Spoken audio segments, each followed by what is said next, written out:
வீட்டிலையே வேறு லெவல் டேஸ்ட்டில் பீட்சா செய்யலாம், அதுவும் ப்ரெட்டில். எப்படி செய்கிறதுன்னு பார்ப்போமா?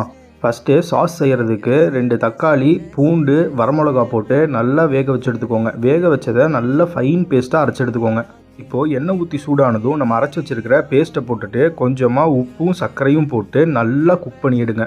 நல்லா சுண்டி வந்தோடனே நம்ம சாஸு சூப்பராக ரெடி ஆயிடுச்சு. இப்போது வெங்காயம், தக்காளி, கேப்சிகம் இதெல்லாமே பொடி பொடியாக கட் பண்ணி வச்சுருக்கேன். அது கூடயே உப்பும் பெப்பரும் போட்டு நல்லா மிக்ஸ் பண்ணி எடுத்துக்கோங்க.